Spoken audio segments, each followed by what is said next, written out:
Right now, I'd like to introduce Ladar Levison. Ladar has earned the admiration in Silicon Valley of many technologists for the stand that he took around responses to demands for access to information. Sure, that's his story, and I'm not going to tell it for him if he has it in mind, but please help me welcoming Ladar today.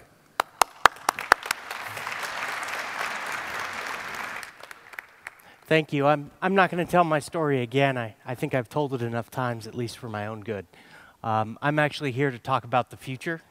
It's good to be back in Germany. The one thing I love about this country is that we can drive as fast as we want. We have safe limits, not speed limits. I got a reminder of that on the way here. The taxi cab driver was going about $1.60 in a zone that was marked 100. And I thought about pointing out to him that I had just flown 16 hours and a couple more minutes wouldn't make much of a difference. But by the time I had that thought, he was already up over 200, and I didn't want to distract him. But it just goes to remind me of another freedom that I've already lost back home, and that's the right to privacy. So I thought I would start my discussion about email privacy with a description or definition of the word privacy. To me, privacy is about control of your information. Being able to decide who knows my social security number, my birthday, my middle name, the fact that I like chocolate, or my password. So when you relate that to email, we're talking about the ability to control who sees your messages. And that really only has one answer: end-to-end encryption. You decide who has control over your email by giving them the key to access the message. And I think that is the future.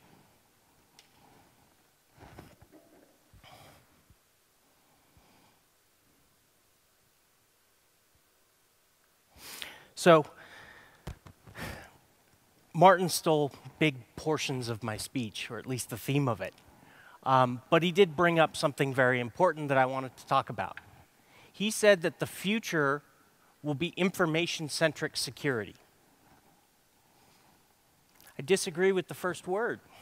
I don't think it's going to be information. I think it's going to be customer-centric security.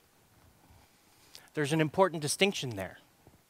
Do you care about securing your information at an organizational level or an individual level?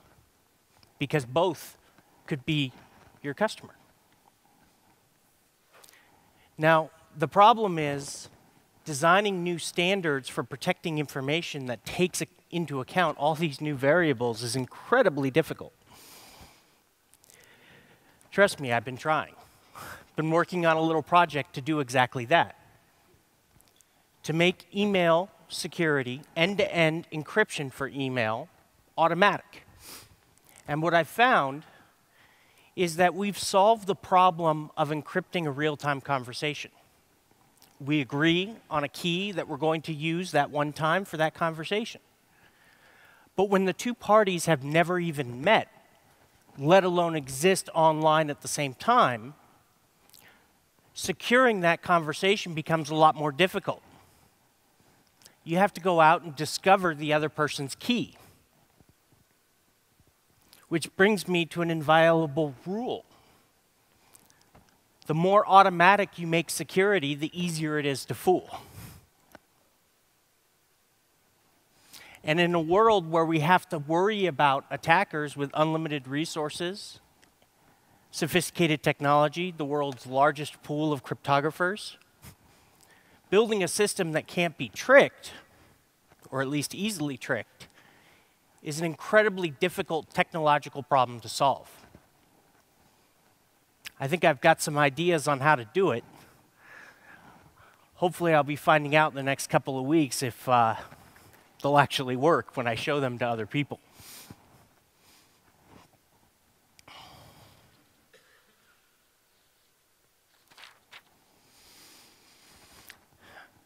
Some of you may know I've been working on a little project we've nicknamed Dark Mail for its goal of turning all of the world's email dark.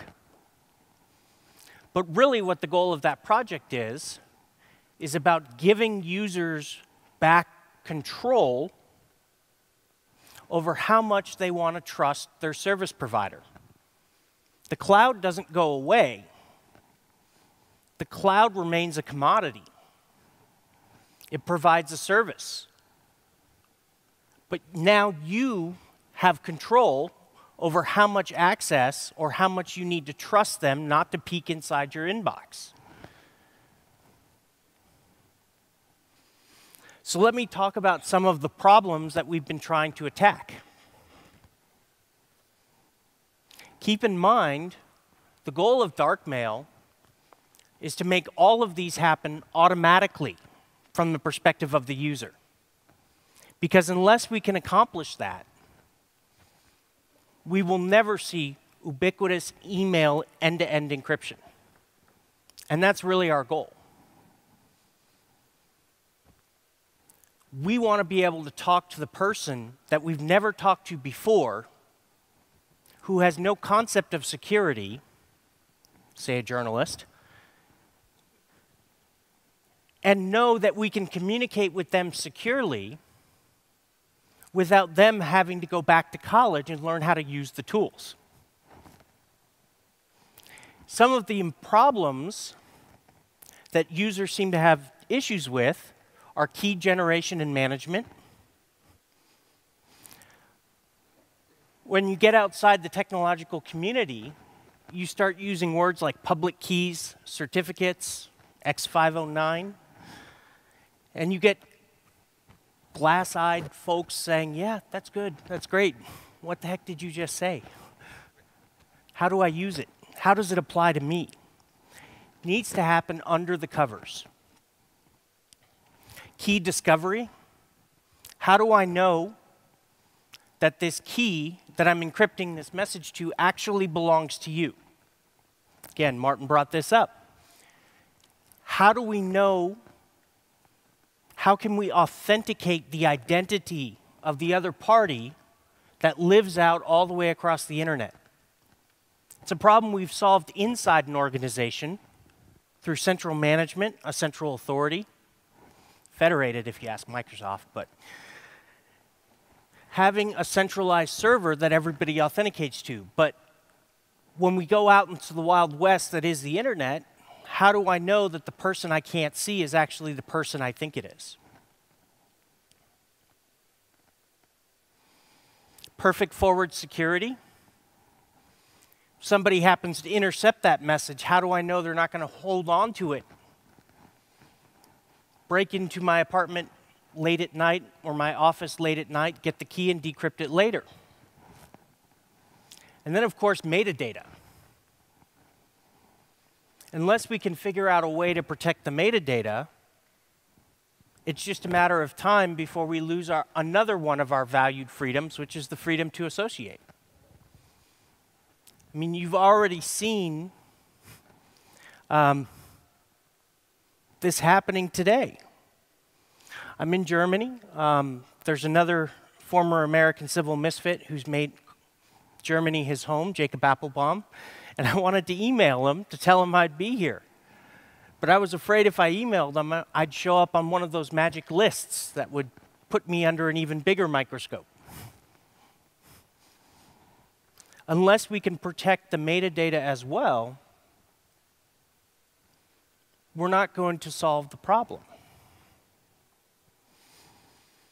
Now, for those of you who know how SMTP works and how email works today, you know that figuring out a way to protect the metadata using those and fitting them in to those legacy standards is going to be incredibly difficult. But I think it's something that we have to do, and again, I've been working on it. Hopefully, by the end of this summer, you'll actually be able to read what it is that I've been working on. I think I have the architecture down. I've been working on the protocol details. All that's really left is to show it to somebody else so that they can poke all those big holes in them. depending on how many holes they find, determines how long it's going to take me to actually get it to the rest of the world.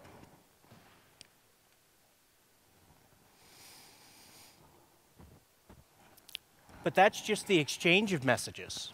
There's a second half of the problem that dark mail is also trying to solve. And that's, how do we access our messages securely? End-to-end security. The key is on your device. Well, what if you have two devices? Again, I think the cloud is here to stay because there's no other way to solve that problem.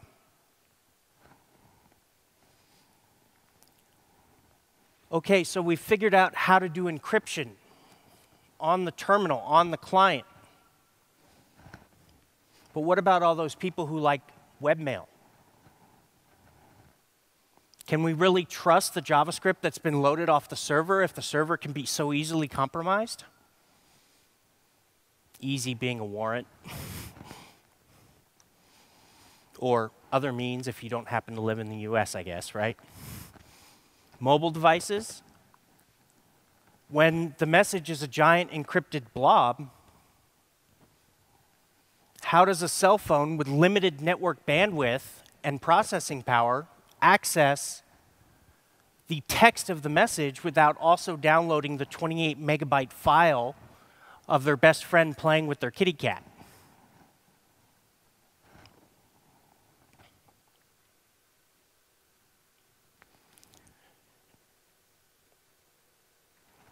And time. There are people who like to go on African safaris, stay disconnected off the grid for 6 months at a time.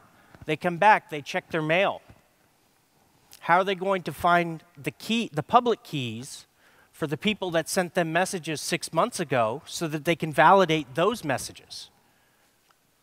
When that person could no longer be using that account, that service provider could be offline.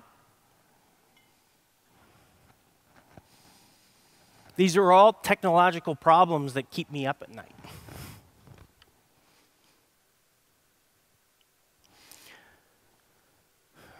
I think in the short term, we've already seen a huge uptick in the adoption of TLS. For years, we've seen it between the server and the client. Now we're seeing it between servers. We can't trust the backbone the way we used to. We've seen an even bigger uptick, or an even bigger effort towards integrating at least support for OpenPGP into many of the mail systems and packages that we use today. But I'll leave you with this thought. If we stop there, we haven't gone far enough. If all we get out of the Snowden disclosures is an incremental increase in security, then we've lost.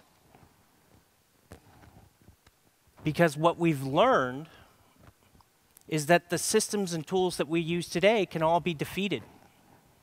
It's just a matter of how much effort it takes. And I'm not talking the math, because the math is sound. The problem is us, the humans. Can we protect the keys on our systems, the private keys to our servers? I asked this question a year ago in front of an audience about this size, and I'll ask it again by a show of hands. How many people protect their SSL private keys on their web servers so that they have to enter in a password when it starts up? One. I have a sticker for you. Last year it was 0. If we don't encrypt the private key on the server, then it comes down to how hard is it to break into the server to get the key, because once they have the key, they can listen to the conversation. And we're fooling ourselves if we think they're not doing that. The problem is we don't know when a key has been compromised. Another issue we're trying to fix with dark mail. How do we detect that?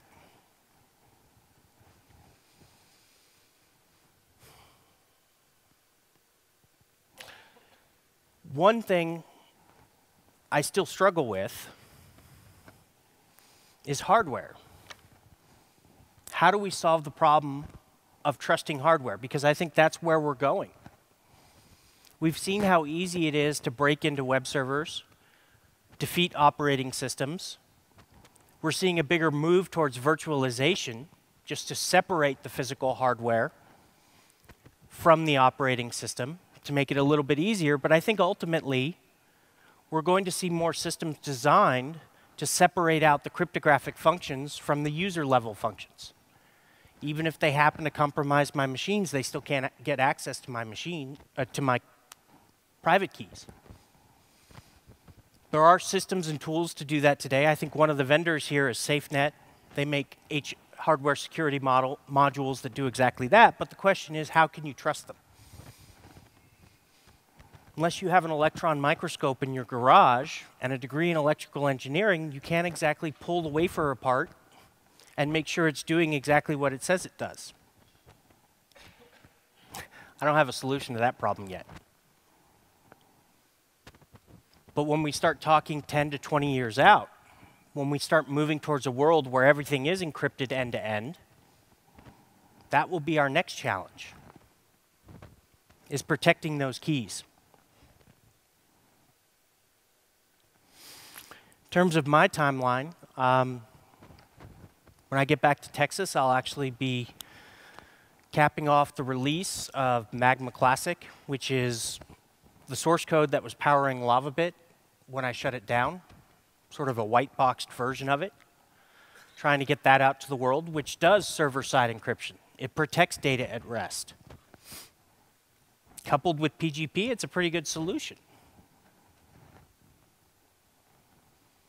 But it's not the solution. Because as I found out the hard way, if you can't protect the SSL key, server-side encryption doesn't really matter that much. They'll just get it after you decrypt it on the server and send it down the wire. Or they'll get the password. If they have the password, then they can get access to the key. So how do you build a system where the password never traverses the wire? At that point, you're talking about changing the protocol. I'm still hoping, fingers crossed, to release some documentation on the darkmail protocol in July. And as soon as possible afterwards, release a working implementation of it. I say that because I'm hoping not to end up with the Duke Nukem problem of becoming so paranoid that I never release. But that's the future. And my hope is that after hearing me here today, when I do release those things, you'll go to your organizations and you'll talk to them about upgrading their systems or including support for darkmail in your products and services, particularly your email servers, but it just doesn't have to stop there. The scheme that we're using is really about authenticating identity and being able to exchange messages, not just email messages, but data in general between two parties in an authenticated, encrypted, and secure way. I think I've run out of time. Usually I ask for questions, but I don't think we're quite set up for that. Thank you. Did you have a question? I do have just one, actually, because even in the context of X509, one of our biggest exposures has been the DNS system. And DNSSEC's been around now for nearly 20 years. Mm-hmm. Adoption's always an interesting challenge as we try to put in place much more secure mechanisms. Have you given any thought to adoption? Well, PGP's been around for 20 years, and look how long it's taken for that to take hold. IPv6. I can release it, I can build it, but I can't make you use it. And that was what I closed with, was I can give you the ability to protect yourself. But if you don't meet me halfway and actually adopt the standards that have been developed to do exactly that, What are you going to do? All right. Thank you, sir. We appreciate your time. Well, I guess what I'd say is that the one nice thing that has come out of the Snowden disclosures is that it's really lit a fire under everyone's butt. You know, I tend to have been out at the pinnacle, the forefront. You know, for the last 10 years, I thought server-side encryption was enough. Now I'm trying to push that envelope by pushing it out to the user. My hope is that we won't see server-based encryption for the next 10 years while everybody catches up. Because the one issue there is you should all watch your initialization vectors.